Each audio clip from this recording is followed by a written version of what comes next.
Que a graça e a paz de Jesus, o nosso Senhor, e o amor de Maria, nossa mãe, seja com todos nós. Seja muito bem-vindo ao nosso canal, faça a sua inscrição e compartilhe esse vídeo com seus amigos.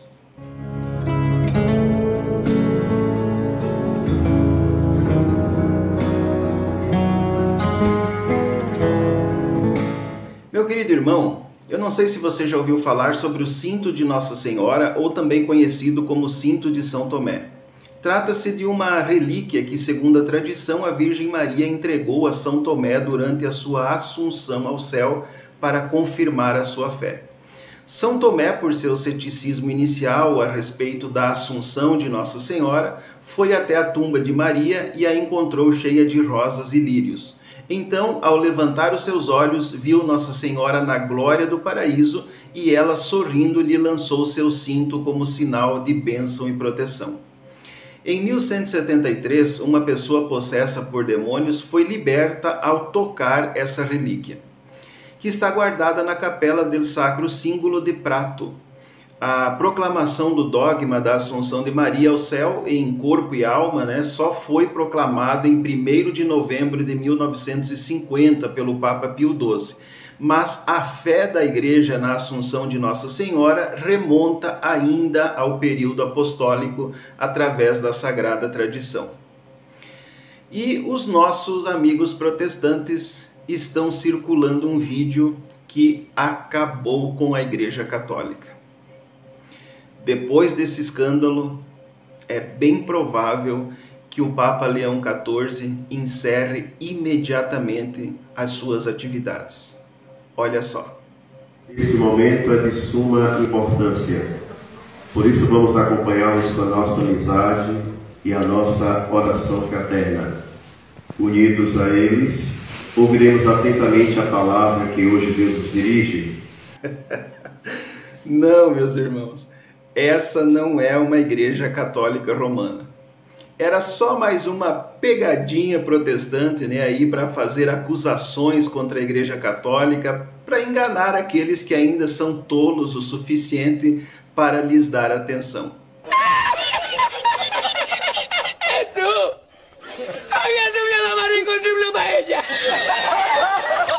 A Santa Igreja Católica continua ensinando o que ela já ensinava há 2000 anos atrás, com o Papa Francisco. Di famiglie diversificate,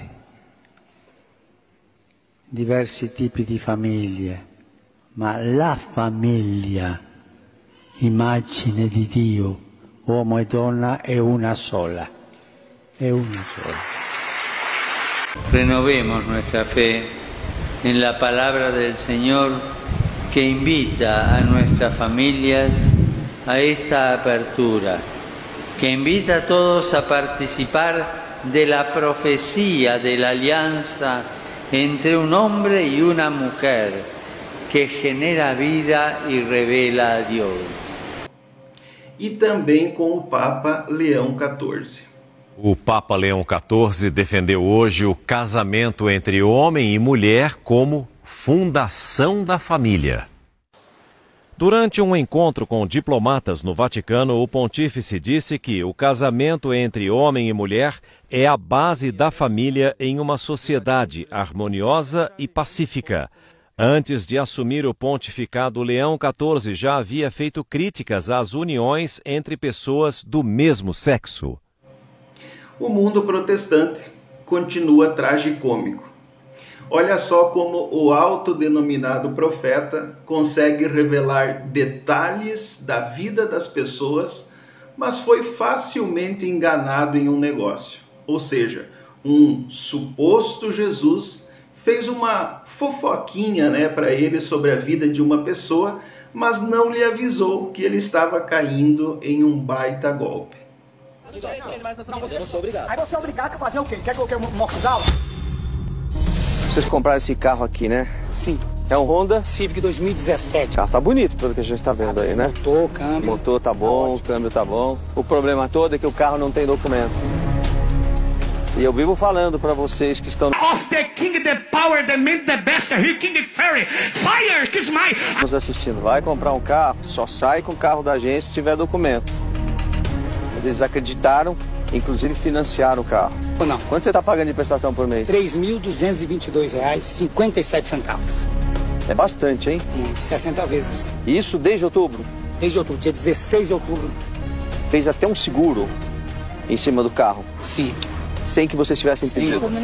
Sim. E foi feito no teu nome, né, Maria? Meu nome. É só o valor que eles estão pagando no carro. Acha que eu não vi tu indo lá no lote 15, na casa do teu amante, do número 15? Mulher, por que tu tá duvidando do que eu tô fazendo aqui? Por que tu tá dizendo que é palhaçada? Tá bom, Beatriz. Correia, Silva. Porventura tu não mora no Jardim Araruama?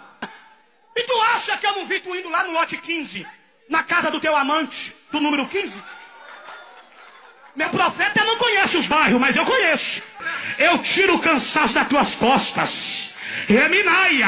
E eu te digo, alguém disse, ele não pisa mais na terra do Ocanito, Eteru, Ocanaiotô, Ocatanioconocotitocodocorocatá. Eu, Senhor, te digo, o Japão é meu e Nagoya pertence a mim. Atacataí, tequeté. Alguém disse, ele não volta mais para Of the King, the Power, the Man, the Best, the King, the Fairy. Fire!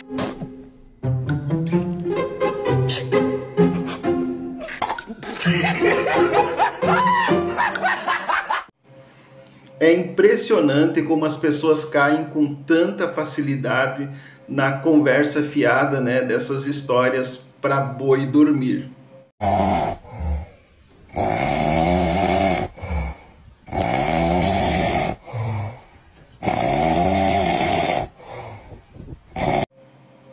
E para encerrar o vídeo de hoje, vamos acompanhar mais um testemunho de conversão para a Santa Igreja Católica Apostólica Romana.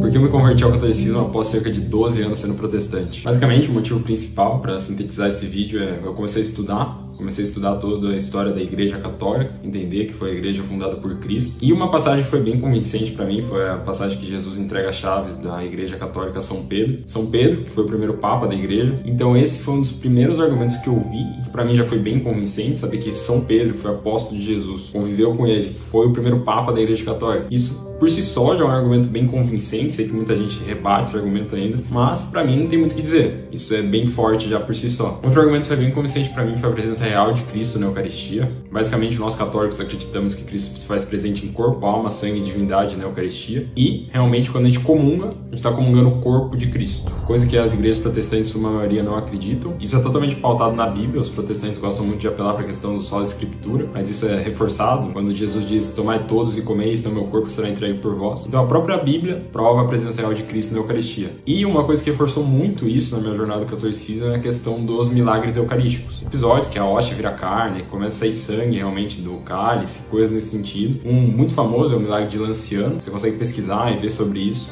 E foi um argumento que me convenceu bastante também. Basicamente, a presença de Cristo na Eucaristia e como isso se mostrou através dos milagres nos séculos. Diversas vezes que isso aconteceu, diversos episódios que tem isso relatado, documentado, até estudo científico com base nisso. É um argumento bem convincente do meu ponto de vista também.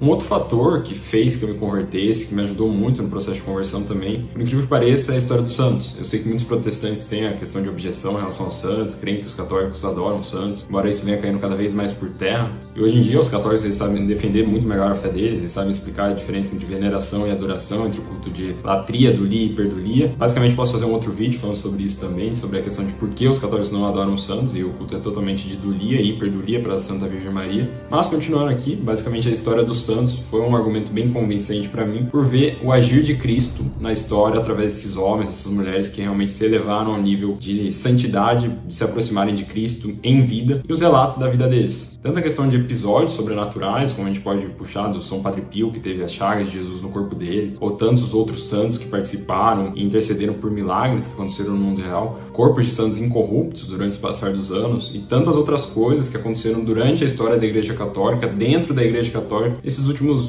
2000 anos dela, estudando, vendo todo o contexto, toda a solidez da Igreja Católica, foi muito convincente para mim nesse processo de conversão. Além de me pautar também na lógica para entender O protestantismo veio 1600 anos depois de uma reforma, de um frade revoltado que não queria mais fazer parte da igreja, e ele simplesmente, ao invés de reformar a igreja, como é o que ele alega ter feito, ele rompe com ela, funda a sua própria igreja, muda diversas coisas da doutrina que vinha se estabelecendo há séculos, causa um cisma na igreja, causa uma divisão, que realmente não foi uma obra de Deus, mas uma obra do diabo para tentar destruir a nossa igreja. E analisando todo o contexto da igreja, também a questão da reforma protestante, que não foi muito bem uma reforma, mas sim uma revolução. Mas quer reformar sua casa, você faz a obra dentro dela, não pega e constrói uma outra casa e diz que é uma reforma. Isso é uma revolução, uma rebelião. Então, basicamente, Lutero foi um herege, um frade revoltado, e não se submetendo à autoridade da igreja e todas as coisas que a igreja fazia. Simplesmente decidiu cismar, sair da igreja, corromper, se perverter. E, junto disso, ele levou muitas almas à confusão e fez um mal tremendo para a igreja. Então, o principal conselho que eu tenho para vocês, se você é protestante, comece a estudar mais, se converta, que é a melhor coisa que você pode fazer na sua vida. Que com essas palavras, esse testemunho, você possa ter um dia abençoado, cheio da graça de Deus. É o desejo do meu coração, no nome do Senhor Jesus.